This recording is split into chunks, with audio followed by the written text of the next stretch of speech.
Alright, let's talk about something that's been making waves in Papua New Guinea recently. You've probably heard of Callighan Tanda, the host of FM100's Talkback show, one of the country's biggest programs. And after a game-changing interview with Allan Bird, things took an unexpected turn. After the vote of no confidence, Callighan got the chance to sit down with Allan Bird, a huge figure in PNG politics right now. Sounds pretty normal, right? But the questions Callighan asked, not so normal. These were the questions we've all been asking. Tough ones, uncomfortable ones, the kind of questions that need answers. And you know what? Callighan didn't hold back, he asked them. And Allan Bird, he didn't dodge a single one. He gave straight answers. No sugarcoating, no pretending, just honesty. And that's what we needed to hear. So what happened after this? Yesterday, and has made time for us, is none other than the good governor for ECB province, the Honourable Allan Bird, joins me this morning, a good friend of ours on Talkback. Governor, good morning through now. Well, once again, welcome to the program. Good morning, Callighan, and morning to the listeners around the country. Governor, we've got the upcoming budget that will be tabled on the 26th, or well, pretty much on 26th is when it comes to light. Now, very recently, you've made some posts on your page, in particular with a certain graph that was published by the National Statistical Office in terms of the GDP growth rate, the GDP rates that have been happening.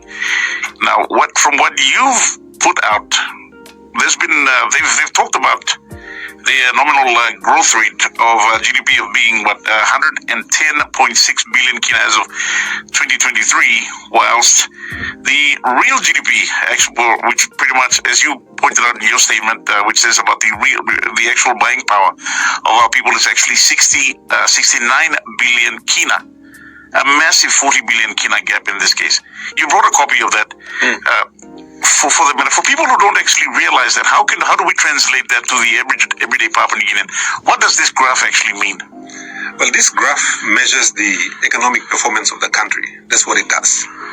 Okay, but then it's interesting because what they try to do is they try to measure prices that, I guess, increase with inflation and devaluation and all those kinds of things. Yes. And then the other measure is what they're calling the constant price GDP. That's the real measure of how the economy is doing. So you got nominal GDP. This is the nominal GDP that the government keeps talking about, and Prime Minister James Marape keeps talking about growing the economy to 200 billion kina. Actually, you can grow the economy to 200 billion kina tomorrow just by devaluing the kina.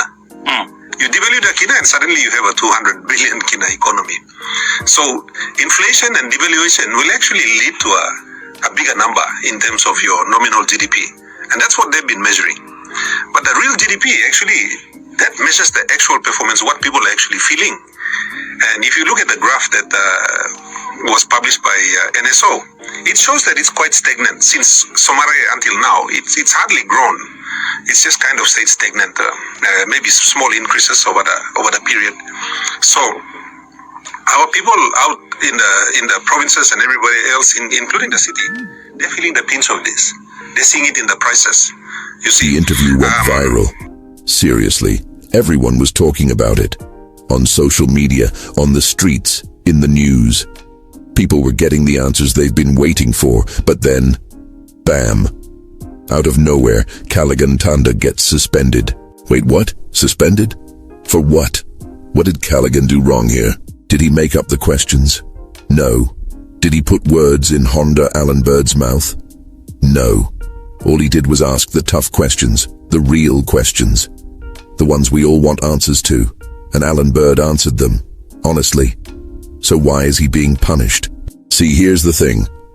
We, the people, deserve answers. We have a right to know. And not just some political vague answer. We need the truth. FM100, you owe us that explanation. Why was Callighan suspended?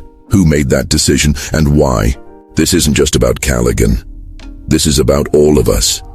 This is about our right to know what's really going on. It's about freedom of the press. It's about holding people in power accountable. And it's about a democracy that doesn't punish those who speak up. We should be living in a country where we can ask the hard questions. where no one is punished for doing their job and demanding transparency. But right now, it feels like that's exactly what's happening. So here's what I'm asking, to FM100, to the media regulators, and anyone else who's involved. We're watching, and we want answers. Because this isn't just about one journalist. This is about all of us. It's about our right to know the truth. It's about being able to ask questions without fear, and we won't stop until we get the answers we deserve. What do you think? Why do you think this is happening? Let me know in the comments. This isn't just something that should pass us by. This is a conversation we need to keep having, and we won't stop until the truth comes out.